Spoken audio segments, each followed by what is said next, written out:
Buenas y veraniegas noches, queridos amigos, y bienvenidos a su programa favorito de historia aquí en Popular Televisión. Hoy vamos a hablar de un tema particularmente influyente en la historia de España, cual es la que se llamó Leyenda Negra. Vamos a hablar tanto de sus orígenes en el lejano siglo XV e incluso algo antes, y de sus consecuencias en siglos posteriores, como en las emancipaciones americanas del siglo XIX, en el origen de los separatismos también en la misma época y en la actual islamofilia. Para hablar de todo ello, tenemos hoy la presencia aquí en nuestro programa del polifacético escritor Iván Vélez, autor del libro recientemente publicado que les presento aquí sobre la Leyenda Negra, publicado por la editorial Encuentro, de reciente publicación, como digo, interesantísimo, que analiza todas estas cuestiones que les he contado y que vamos a intentar desgranar de la manera más amena posible esta noche con nuestro invitado de hoy, don Iván Vélez. Así que, Iván, muchas gracias, bienvenido a tu casa. Pues un placer poder compartir charla contigo. Yo soy un asiduo visitante de estos programas y vamos, me parece que es una labor excelente y estoy muy honrado de poder participar en él. Vamos. Muchas gracias, Iván. Aparte de que sobre este tema de la Leyenda Negra hemos de confesar a nuestros televidentes que tú y yo hemos hablado largo y tendido durante unos cuantos años, ¿verdad? Pues sí, porque claro, es un tema que tiene varias caras, ¿no? Una sería pues la puramente historiográfica, es decir, ir localizando los relatos, los hitos que configuran la Leyenda Negra, y otra pues esta dimensión ideológica que sigue manteniendo y que le da vigencia precisamente a todo el trasfondo, a este prisma, que es lo que yo creo que es la Leyenda Negra, un prisma a través del cual la historia de España se distorsiona de una u otra manera, y claro que es necesario hablar de ello. La historia y la política, lamentablemente. Desgraciadamente sí, desgraciadamente hay muchas facciones políticas españolas de la actualidad, operantes, pues que están, digamos, infectadas de este virus negro legendario que sigue bastante más potente de lo que quisiéramos, ¿no? Cuéntanos, Iván, cómo una persona que ha escrito sobre tantísimas cosas como historia industrial de España y otras muchas cosas, te dio por centrar tu interés durante unos cuantos años para poder escribir este libro sobre la Leyenda Negra? Bueno, sí, puede parecer. Me han preguntado esto alguna que otra vez, pues yo soy arquitecto. O sea, que te alegra que te haga esta pregunta, ¿no? Esta pregunta me han dicho, ¿cómo un arquitecto se le ocurre meterse en estos jardines, ¿no? Y claro, ya la respuesta es muy fácil darla, porque en los tiempos de crisis de la construcción en la que nos encontramos, yo suelo decir así con cierta sorna que, bueno, que es que tengo mucho tiempo libre, pero bueno, el tiempo libre lo podemos dedicar a muchas cosas.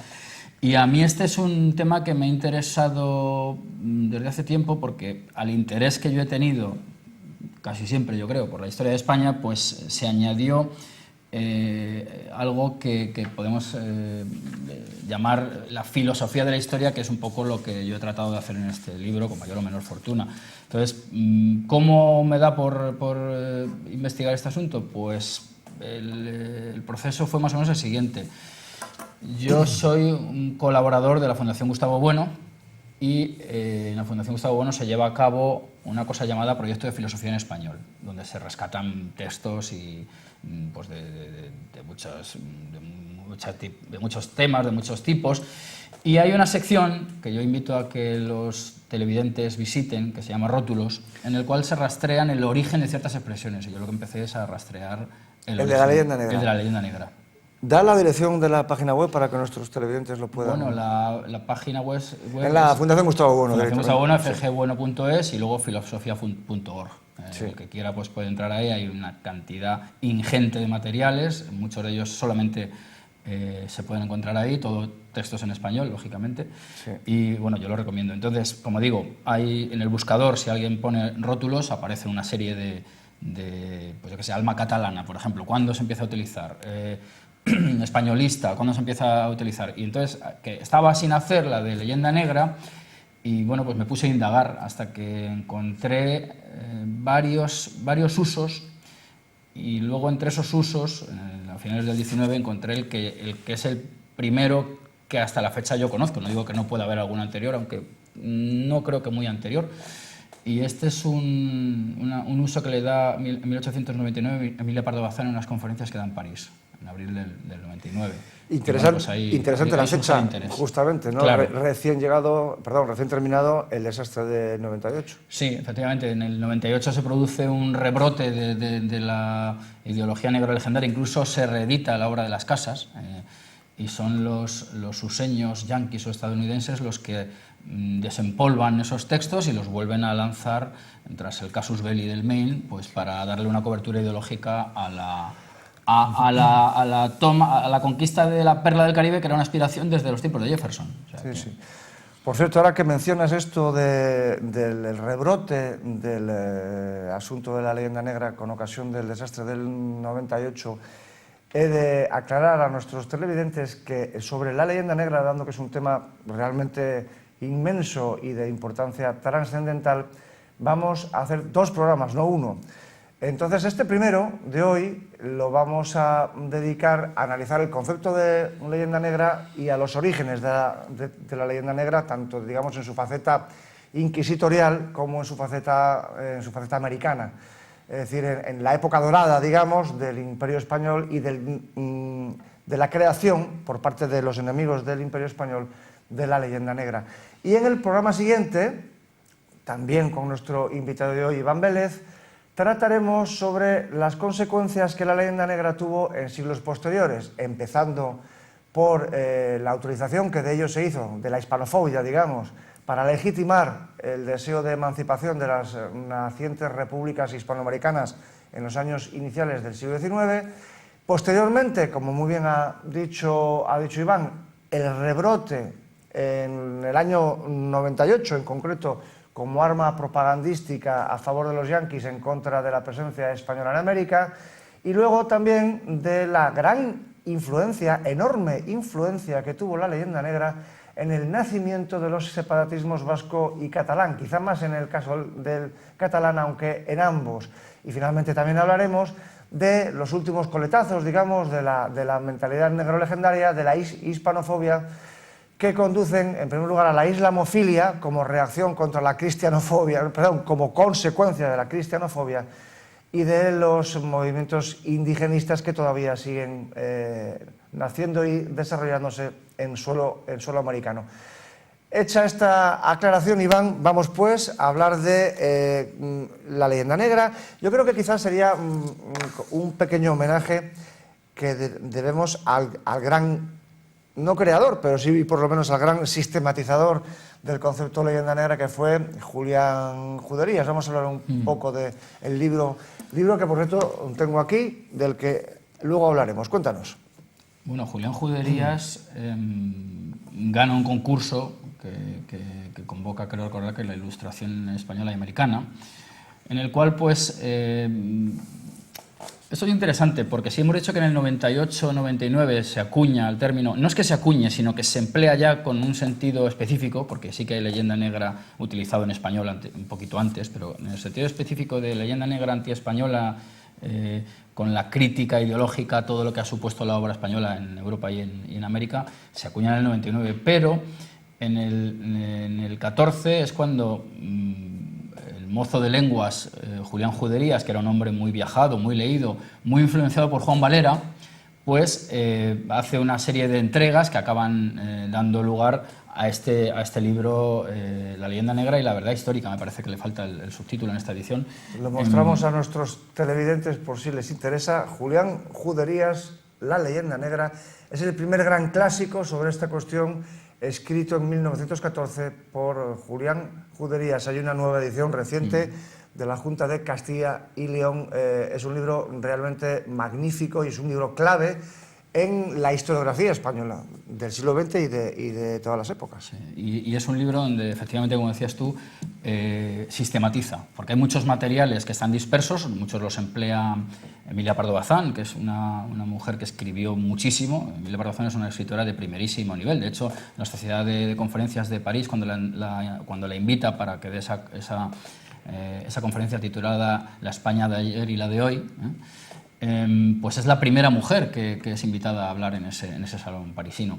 Como digo, Emilia Pardo Bazán ya había tratado muchos temas clásicos de la leyenda negra. Por ejemplo, hay un gran análisis por entrega, sobre todo en el ABC, de los conquistadores españoles. En fin, es una mujer muy interesada en figuras como Cortés, como Pizarro, pero ciertamente Juderías lo que hace es sistematizarlo, porque no solamente trata aspectos más o menos puntuales, sino que efectivamente traba ese sistema, ese conjunto de temas entrelazados, entre los cuales pues aparecen algunos de los problemas más acuciantes que se han tenido a la hora de construir la leyenda. Por ejemplo, la imposibilidad del español para la ciencia es algo que él lo refuta con datos, pues, con un concepto de ciencia muy concreto. Era una querella que ya estaba sobre la mesa. Está el asunto americano perfectamente tratado, está el asunto inquisitorial también puesto sobre la mesa. En fin, efectivamente, Juderías es el gran sistematizador. Tengo que decir que muchos autores o muchos estudiosos de la leyenda negra, claro, el primer clásico al que se acude es al de Juderías. Otros piensan que el que acuña la expresión es Blasco Ibáñez.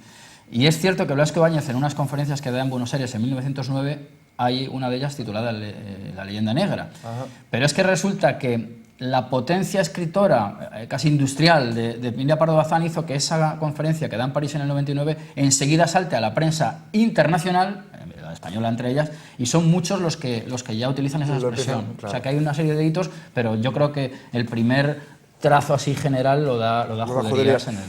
Vamos a leer la definición que de leyenda negra dio Julián Juderías, porque es realmente magistral y así podemos, digamos, meternos en materia con un concepto claro, ¿no? Definió Julián Juderías a la leyenda negra como el ambiente creado por los relatos fantásticos que acerca de nuestra patria han visto la luz pública en todos los países.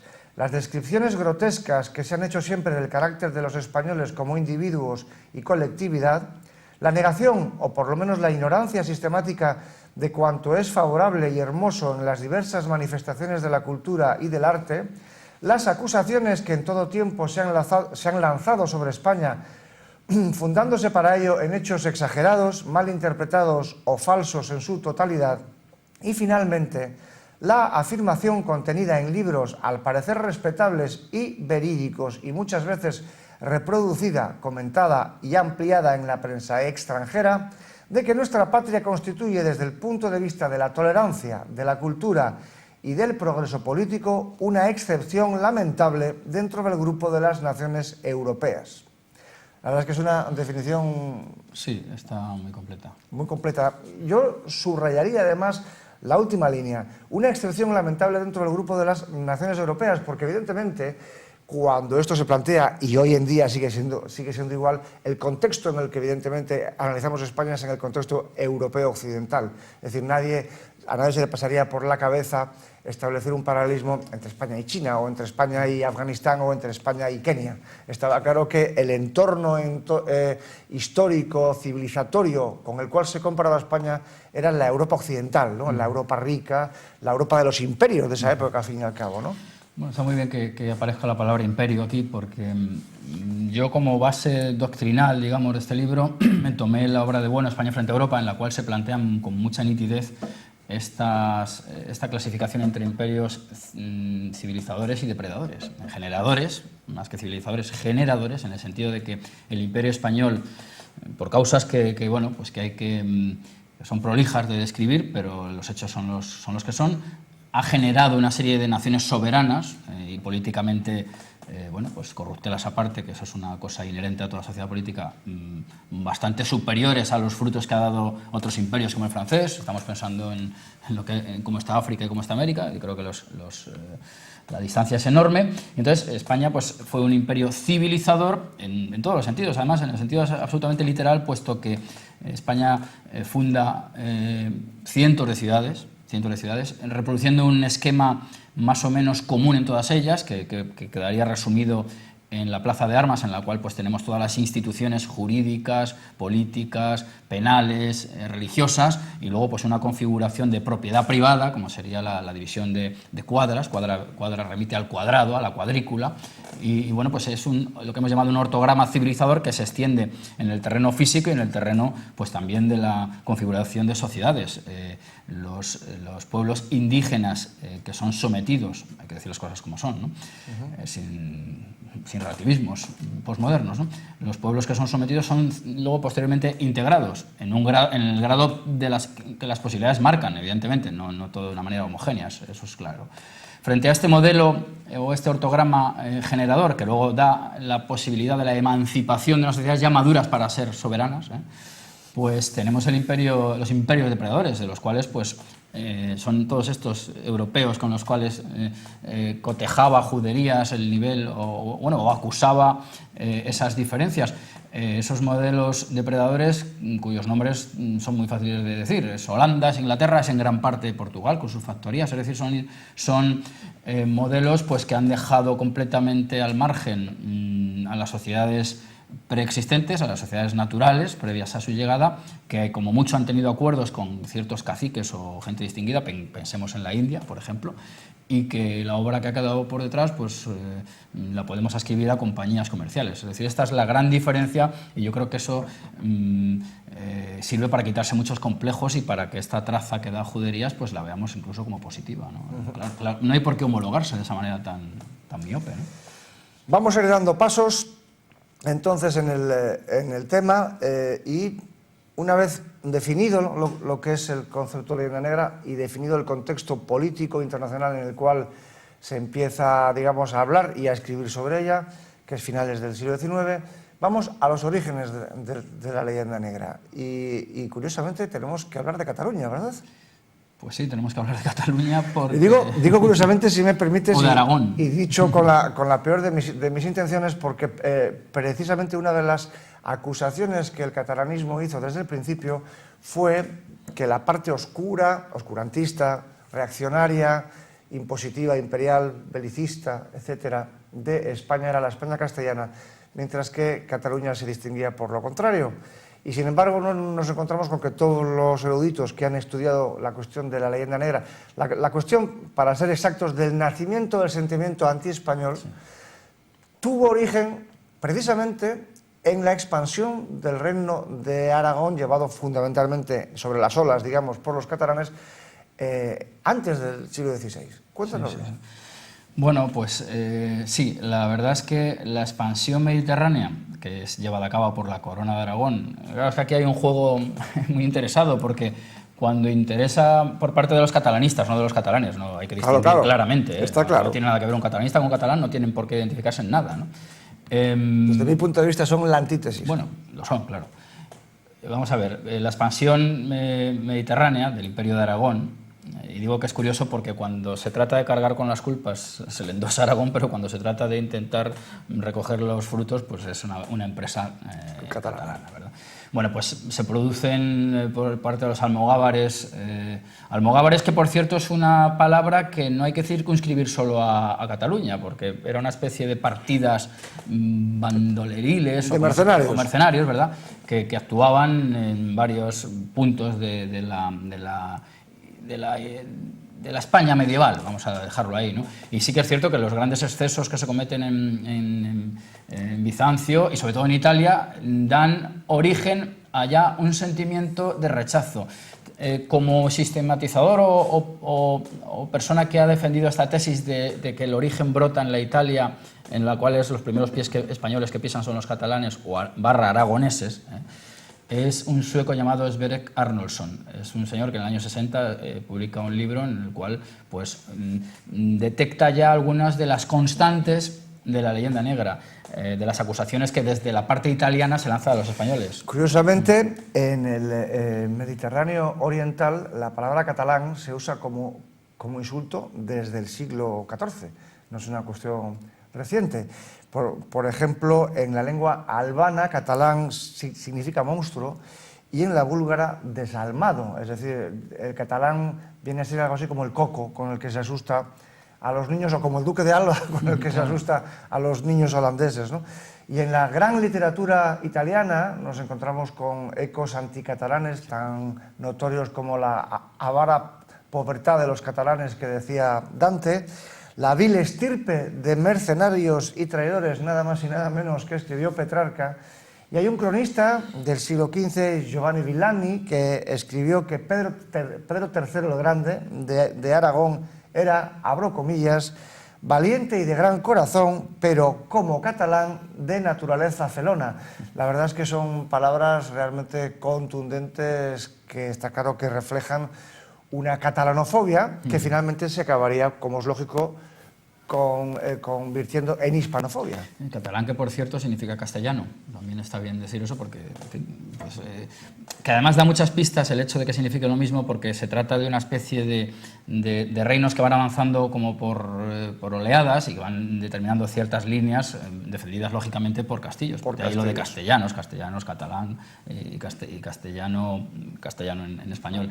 Hay que decir que, por completar lo de Arnolfsson, lo que percibe ya y las críticas que se lanzan sobre los españoles, porque también bien es cierto que es la corona de Aragón la que primero pisa allí, pero enseguida están funcionando castellanos continuamente. No olvidemos que la confluencia que ha habido siempre durante toda la Reconquista entre reyes castellanos y reyes aragoneses es total, y que se olvida también muy a menudo lo que ocurre a principios del siglo XV, el famoso compromiso de Caspe, donde Fernando de Antequera es quien es elegido como monarca aragonés. Como digo, las constantes y las críticas que se lanzan desde el lado italiano son la de unos individuos de una fe discutible. ¿Por qué? Pues que han estado continuamente en contacto con moros, con judíos, racialmente, bueno, ha habido más que palabras con los moros y moras, y entonces, bueno, pues hay una serie de acusaciones que ahí se lanzan, a las que hay que añadir pues la lógica de que allí hay unos extranjeros que se han hecho con el poder y que siempre se les ve como unos intrusos. Entonces ahí ya digo que se detectan algunas de las constantes, y la vía religiosa, que será pues la que realimente continuamente la leyenda negra, pues ya digo, en Italia se detectan esas semillas, y luego yo en el libro creo que lo digo, la leyenda negra va trazando una especie de camino español, el mismo camino español que conduce a Flandes, pues va de Italia a Flandes, luego pasará a Inglaterra, en fin, es una especie de periplo que va enfrentándonos con la potencia del momento, como es lógico, ¿no? Ya que has mencionado tu libro, vuelvo a mostrarlo a nuestros televidentes, sobre la leyenda negra de Iván Vélez, aquí presente, Ediciones Encuentro, un libro interesantísimo sobre todas estas cuestiones que estamos analizando. Iván, tengo que reñirnos a los dos porque tenemos que ir avanzando, que el reloj corre, que se las pela. Así que vamos a dar un salto, como has dicho muy bien, siguiendo el camino español, pasamos los Alpes y nos vamos hacia el norte, porque digamos que el momento clave en el que cuaja ya, digamos, la leyenda negra, no la leyenda negra, la creación del sentimiento anti-español, que después se llamaría leyenda negra, es el siglo XVI, evidentemente, y sobre él Unamuno escribió a principios del siglo XX que esta hostilidad a España arranca del siglo XVI, desde entonces se nos viene en una forma u otra calumniando. Nuestra historia ha sido sistemáticamente falsificada, sobre todo por protestantes y judíos, pero no solo por ellos. Y aquí ya está, evidentemente, mencionando la hostilidad que por motivos religiosos y políticos, como es lógico, los judíos expulsados, y como es lógico, los protestantes, que eran los enemigos políticos y militares de la España de esa época. Sí, vamos a hablar de ello. En el 16 se produce, digamos, la coincidencia entre la tecnología y la ideología, es decir, las imprentas holandesas, muchas de ellas regidas por judíos, efectivamente, son las que dan pábulo a los relatos exagerados, algunos de ellos confeccionados por españoles. Fray Bartolomé Las Casas con la brevísima, es el que les da el mayor arsenal. En la dimensión americana, pero no olvidemos que hay otra dimensión europea muy importante que no se nos debe olvidar. El saco de Roma es un argumento continuamente lanzado contra los españoles para demostrar su barbarie, aun cuando en ese saqueo de Roma no solamente eran españoles los que entraron en Roma, eran alemanes también. Los soldados imperiales, claro, eran los ejércitos imperiales de Carlos V. Carlos V, además, voy a ir todo deprisa que pueda, ¿no? Sí. Sobre él pues pesaba la sospecha de que pudiera llegar a alcanzar una especie de dominio universal, y era el miedo que había tanto en la esfera política como en la religiosa, una especie de cesaropapismo. Eso es un problema que está sobre la mesa y que da pie pues, a esta especie de cristalización de nuevas alianzas antiespañoles con el trasfondo protestante de por medio. Y bueno, pues todos estos componentes se están cristalizando en el siglo XVI. Contra el saqueo de Roma, o sea, contra la versión del saqueo de Roma como un exceso únicamente español, se alzará un personaje interesantísimo, Gonzalo Jiménez de Quesada, que escribe una obra llamada El Antijobio, porque es una obra que lanza contra el obispo de Nochera, un obispo italiano que había cargado las tintas, nunca mejor dicho, contra lo que habían hecho los españoles en Roma. Pero insisto, ahí confluye todo, confluye el éxito que está teniendo los españoles en Italia en las campañas de Flandes, todo ese continente nuevo, ese nuevo mundo dejado de la mano de Dios, que de hecho es España a quien se le da la responsabilidad de cristianizarlo, y ahí pues ya digo que es cuando se amplifica todo lo que más o menos estaba latente, ¿no? Vamos a saltar, lamentablemente, sobre la trascendental figura que acabas de mencionar de Felipe II, pero yo creo que no podemos no dejar de tratar con cierto detenimiento. Cuando digo cierto detenimiento son 3 o 4 minutos, porque no tenemos para más, la Inquisición, porque evidentemente sobre ella ha recaído la mayor parte de la culpa de la mala imagen de España, ¿no? Así que vamos a hablar un poco, digamos, de la leyenda negra inquisitorial. Pues sí, la verdad que la leyenda negra inquisitorial es uno de los aspectos más potentes de esta leyenda, ¿verdad? ¿Por qué? Pues porque la Inquisición tiene una imagen absolutamente impactante, ¿no? Yo el capítulo lo empiezo con El pozo y el péndulo, el famoso relato de Allan Poe, que de la Inquisición probablemente sabía poquísimo, ¿verdad? No tenía ni idea. Las brumas del alcohol poco podía saber. En el relato, ¿no? Lo es, sí, sí. Pero sí, es así, ¿no? El de Baltimore era un hombre de trago largo.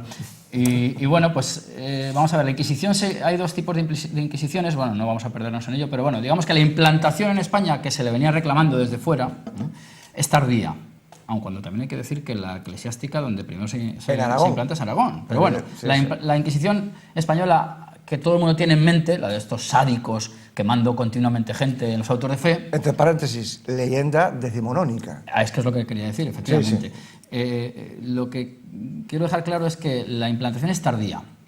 España es invitada a montar este Tribunal de la Fe, insisto.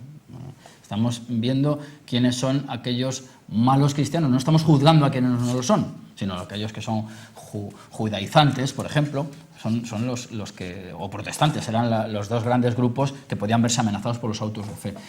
Los autos de fe tenían una estructura teatralizante verdaderamente espectacular, pero en absoluto eran la orgía de sangre que se presenta en el cine más burdo, ¿verdad?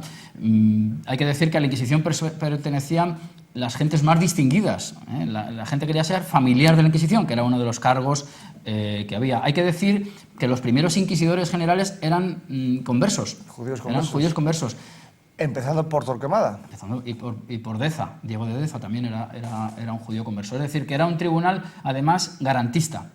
Era un tribunal de la fe y, además, más garantista que los tribunales ordinarios que había y de los cuales todavía hemos heredado los actuales, aunque haya desaparecido la Inquisición. Y sí que es cierto que la leyenda negra o la mala imagen de la Inquisición se produce sobre todo en el XIX. Al hilo de la llamada Ilustración. Uno de los mitos que yo invito a la gente a revisarlo, porque la Ilustración que se fabrica, sobre todo, por ejemplo, en Francia, pues como metáfora de la luz, necesita una sombra, que sería en este caso la española sobre todo de las mazmorras y lóbregas y oscuras, ¿verdad? Y bueno, pues es cuestionable que en España no haya habido Ilustración, y si no lo ha habido otras cosas que a lo mejor son más interesantes. Sí. Ahí lo dejo. Y por cierto que esta dicotomía Francia-luz, España-oscuridad la refleja el propio Poe en el relato que acabas de decir, porque los que vienen a liberar al pobre torturado en el último momento son los soldados napoleónicos, ¿no? Sí. Esto, quizá como dato interesante para nuestros televidentes, sería oportuno mencionar que a lo largo de los 300 años de historia de la Inquisición se calcula que murieron 3.000 personas. Todo el mundo cree que fue una especie de orgía de sangre, pero si pensamos a pensar que 3.000 personas fueron los ejecutados en 300 y pico años, la mayoría de los cuales, por cierto, en la época de Torquemada, en la época, digamos, de la gran limpieza que tuvo que hacer de los judaizantes, de los falsos conversos, en los años de alrededor de la expulsión, pues nos damos cuenta de que es de risa si lo comparamos con los 30.000 muertos en una sola noche de la noche de San Bartolomé, ¿no? Es decir, 10 veces más en Francia por motivos religiosos en una noche que en 300 años de Inquisición. Y otro dato importante en una televisión católica como la que estamos. Vamos a ver, la Inquisición española fue un verdadero preservativo contra la brujería, hay que decirlo así claramente. Es decir, en España el fenómeno de la brujería pues no tuvo la profundidad que tuvo en los países europeos. Y esto es algo absolutamente interesante porque da cuenta de la racionalidad católica implantada en la época, frente a la superstición de la mítica Europa, ¿verdad? Claro, porque mientras que en la Europa protestante y ortodoxa se quemaron decenas, si no cientos de miles de mujeres porque creían que volaban con escobas y salían a la aquelarre para tener cópula con el demonio, en España la Inquisición fue la que dijo, no, estos son supersticiones, producto de la ignorancia, y aquí no hay que dar hoguera, sino el Evangelio. Claro. Y sin embargo los españoles nos lo hemos tragado, porque evidentemente los principales culpables de la pervivencia de la leyenda negra, como ya analizaremos en el próximo programa, somos los propios españoles. Yo les voy a contar una anécdota curiosa que me sucedió a mí hace 4 años. Estaba visitando la hermosísima localidad onubense de Aracena, en el norte, y en el trenecito que te lleva por la ciudad, exactamente igual que nuestro Magdaleno de la península de la Magdalena, hay una cinta grabada que va explicando a los turistas los sitios por los que va pasando. Y hay una plaza, no me acuerdo cómo se llama ahora, en la que esta cinta grabada cuenta que ahí fueron quemadas no sé cuántas brujas en el año 1483.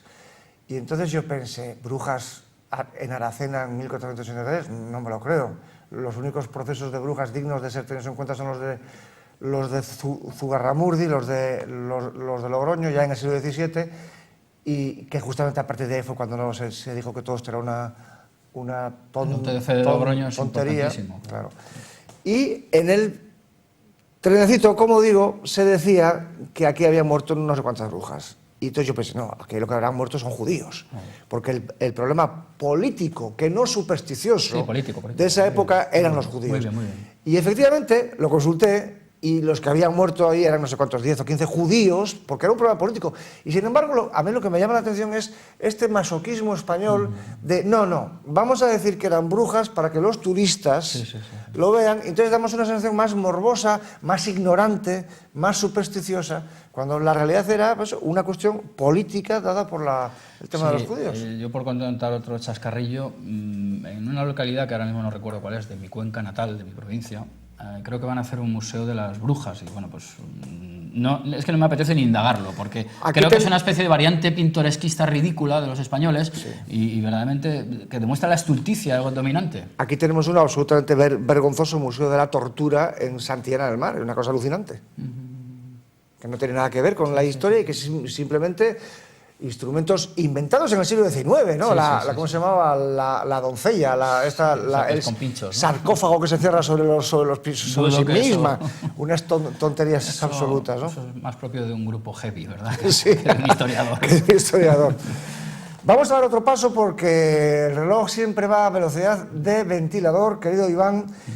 Vamos a dar el salto a América y la leyenda americana y, por supuesto, la figura central de Fray Bartolomé de las Casas. Pues sí, es la figura central. Es figura central en 2 momentos importantes. En el 16, en el cual pues, se amplifica continuamente por medio de la tecnología, como decíamos antes, de las imprentas y de los grabados de gente como Teodoro de Brie. Eso es fundamental. Estamos dándonos cuenta que son sociedades alfabetizadas en parte, ¿no? Ya sabemos que los protestantes, como tienen el libro, pues son más lectores, los católicos tienen más el púlpito, el oído, pero la vista la tienen los dos, y efectivamente los grabados de Debris son importantísimos a la hora de bueno, pues amplificar las ideas que está ahí señalando. Ideas, porque no son hechos, así de claro hay que decirlo. Bartolomé Las Casas es un exagerado, y hay que decir que creo que fue Motolinía, el pobre, Motolinía es el pobre en náhuatl, y eso demuestra que no podía tener ningunos intereses en el siglo, digamos. Se dio cuenta de que obras como las de Las Casas eran una munición extraordinaria para los enemigos, no solo él, sino más personas también dentro de la Iglesia. Hay que ver también que la Iglesia tenía órdenes enfrentadas. El fenómeno es mucho más complejo de lo que pueda parecer, pero desde luego el que da toda la munición a los protestantes, a los herejes protestantes, es Las Casas. Pero es que luego resulta que Las Casas es retomado por figuras como Bolívar. Y Las Casas es... Fijémonos en la sutileza y en el trasfondo que tiene la cuestión, es llamado el apóstol de las Indias, el apóstol de las Américas, y claro, es en el que se basan. Nosotros éramos ya unas sociedades, ha habido un paréntesis, el español lo cerramos, y cerramos esta época de oprobio, de la cual el primer descriptor sería Las Casas. Las Casas es fundamental. Aclaremos que Teodoro de Bry fue un impresor flamenco que añadió unas imágenes celebérrimas que habrán visto ustedes muchas veces, de unos indios que, por cierto, de indios no tienen ningún aspecto, siendo cocinados y descuartizados y estrellados contra las rocas por los españoles, y lo publicó en Flandes en 1597, es decir, en el mismo momento en el que estaba la guerra de Flandes, evidentemente, el duque de Alba y compañía. Es decir, se utilizó como munición contra los españoles, y esas mismas imágenes de Teodoro de Bry, como ya comentaremos en el próximo programa, también se volvieron a utilizar en la reedición que se hizo en Nueva York precisamente, qué casualidad, en 1898. No nos vayamos de América sin mencionar en qué consistió la controversia de Valladolid, porque esto es esencial precisamente para destrozar la leyenda negra americana. Claro, es esencial, es un tema complejo. Yo voy a recomendar un libro para el que quiera ahondar más, de Pedro Insua, titulado Hermes Católico, que se hace vamos, yo me he basado en él, hay que decir las cosas como son, revelar las fuentes, por supuesto.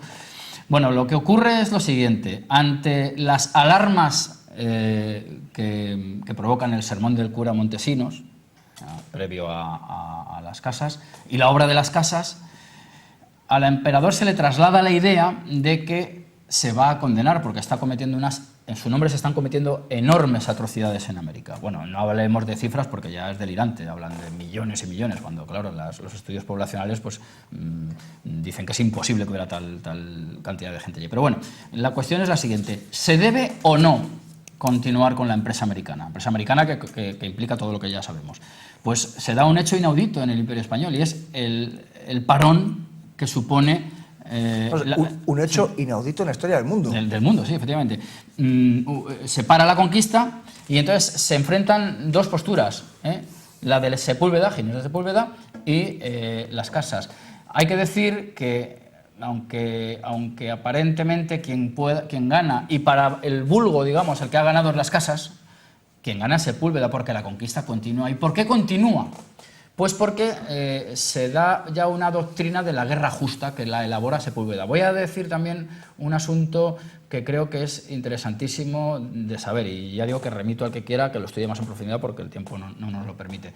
Ginés de Sepúlveda conoció a Hernán Cortés, aparentemente lo conoció, en Valladolid. Es decir, que tuvo datos de primera mano de un Hernán Cortés cuya conquista, que celebraremos el día 13 de agosto, como todos los años, el día de San Hipólito, solo pudo ser posible mediante la alianza con naciones indígenas oprimidas por otras, dominantes. Es decir, que quien contaba con los crudos datos era Sepúlveda, y es quien dicta los justos títulos, la doctrina de justos títulos, que permite pues seguir avanzando en la conquista civilizatoria de aquellos territorios, y la cristianización, por supuesto, de los...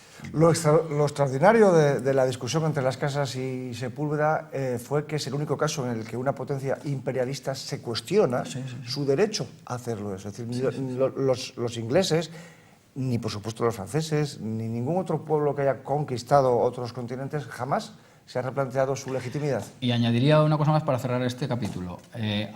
Frente a estas acusaciones de la España oscurantista, pues hay que decir que lo que se está poniendo en tela de juicio en Valladolid son visiones aristotélicas o tomistas del mundo. Y eso es el último grito, digamos, de la filosofía del momento en el siglo XVI. O sea, que eso que lo tengamos en cuenta, que no creamos que solamente los librepensadores franceses son los que han aportado cosas, han aportado más bien poco. Vamos a leer dos parrafitos, vamos terminando el tiempo ya.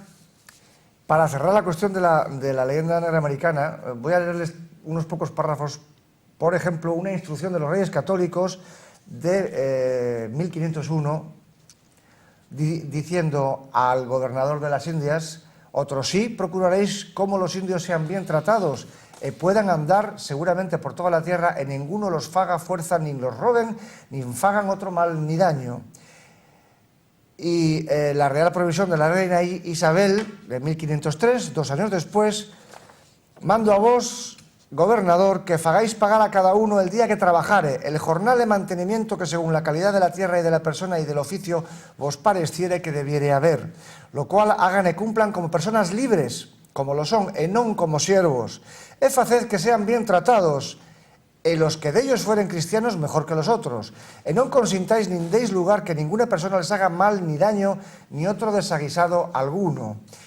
En las leyes nuevas de Indias, el 20 de noviembre de 1542, esto ya es con Carlos I, con el emperador, encargamos y mandamos a los de dicho nuestro Consejo de las Indias tengan siempre muy gran atención y especial cuidado, sobre todo de la conservación y buen gobierno y tratamiento de los dichos indios. Mandamos que se informen siempre de los excesos y malos tratamientos que les son o fueren fechos por los gobernadores o personas particulares. Y luego, finalmente, la Real Cédula de Felipe II de 1593, es decir, un siglo después de los Reyes Católicos, diciendo el rey Felipe II, el gran monstruo: yo he sido informado de que los delitos que los españoles cometen contra los indios no se castigan con el rigor que se hacen en los de unos españoles con otros. Os mando que de aquí en adelante castiguéis con mayor rigor a los españoles que injuriaren, ofendieren o maltrataren a los indios, que si los mismos delitos se cometiesen contra los españoles. La verdad es que son unos cuantos datos que no se suelen enseñar en nuestras aulas y que desde aquí modestamente intentamos airear por si a alguien le interesa profundizar en esta cuestión. Nosotros ya no vamos a poder profundizar mucho más, salvo que tengas alguna cosa que añadir a esta cuestión. Un comentario brevísimo. Dime. Alguien podría decir, bueno, pero es que un siglo después todavía dicen que se está maltratando indios. Bueno, pues esto demuestra el rigor del ortograma que estamos diciendo español, es decir, la conservación y la protección de los indios. Es decir, en cuanto haya alguna desviación, que las tiene que haber en toda sociedad política, se trata de corregir. O sea, que eso es importantísimo decirlo. Y sobre esto, evidentemente, decir sobre el desvelamiento de la leyenda negra como un conjunto de, por un lado, instrumentos de oposición política a la hegemonía española en los años imperiales, como posteriormente como legitimación de las emancipaciones americanas y posteriormente como un autoflagelo que los españoles tenemos gran placer en infligirnos. Sin embargo, contra eso, contra el desvelamiento de todo ese cúmulo de exageraciones y de mentiras y de tergiversaciones, ha sido desvelado, como digo, por numerosos autores, tanto españoles como extranjeros, que yo creo que aquí merece la pena que comentemos por si nuestros televidentes tienen interés en ampliar su conocimiento. Yo tengo especial cariño, digamos, por Philip Powell, un norteamericano que escribió hace ya más de medio siglo un libro realmente maravilloso, se llama Tree of Hate, Árbol de Odio, que es un clásico de la historiografía anglosajona, desmintiendo las mentiras, las falacias y las exageraciones de la leyenda negra. En español está editado con el título Árbol de Odio. Lo que pasa es que hace ya 30 años por lo menos no creo que sea fácil encontrarlo, pero hay una edición reciente, si no recuerdo mal, en Ediciones Altera, titulada La leyenda negra contra España, si no recuerdo mal, ¿verdad? La leyenda negra contra España, subtitulado Árbol de Odio, de Philip Powell. Te paso la pelota. Pues Las Indias no eran colonias, de Ricardo Levene, por ejemplo, argentino. Eso está en ediciones Austral, Sí, en la colección también un Austral. libro. Otro argentino, Rómulo Cabria, pedantísimo, por cierto, pero un libro muy interesante. No me acuerdo del título. No, ahora mismo tampoco me acuerdo. Es sobre la leyenda negra, sí, Rómulo Cabria. Sí, Rómulo Cabria, no me acuerdo exactamente del título, yo tampoco. Pero yo daría también otro para los que estén interesados en temas de la escolástica, que son muy importantes a la hora de entender las emancipaciones americanas. Es Otto Carlos Stoetzer, un argentino, también hizo un libro titulado algo así como Las raíces escolásticas de las emancipaciones de las naciones americanas. Es un libro interesante, ¿eh? Sí. Sí.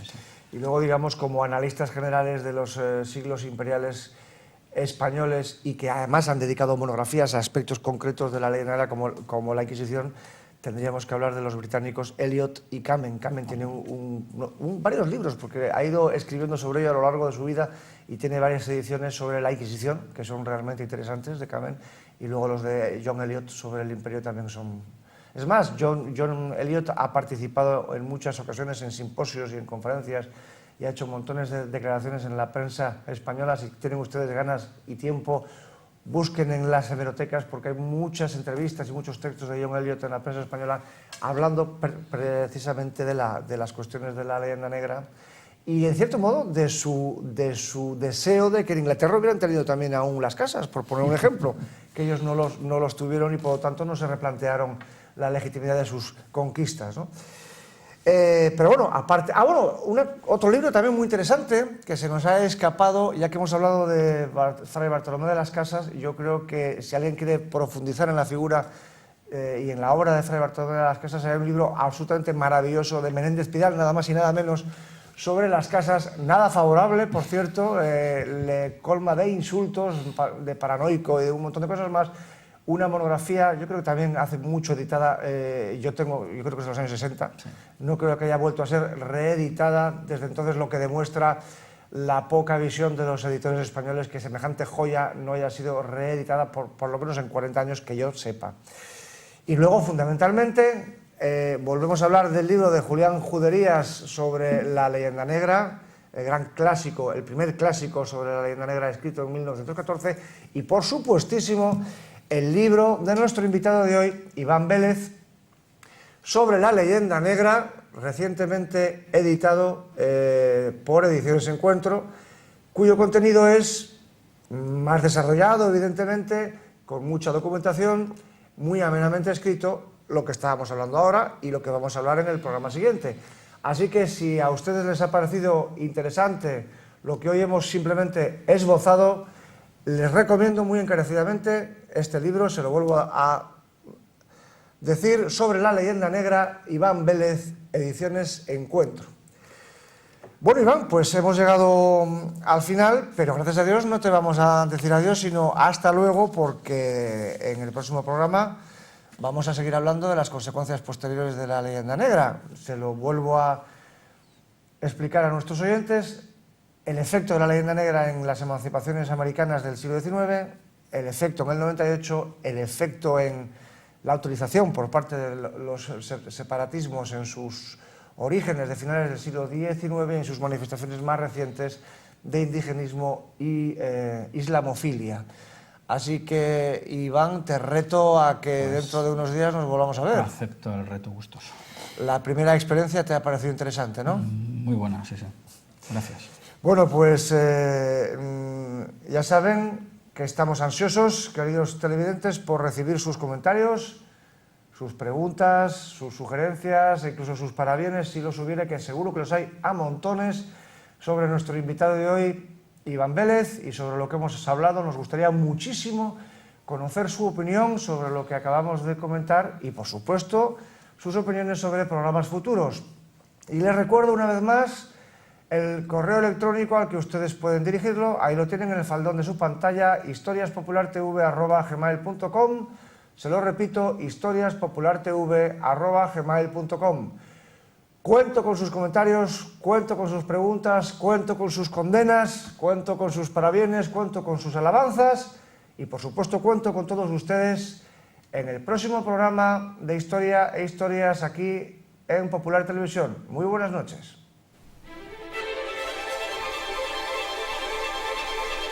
Adiós.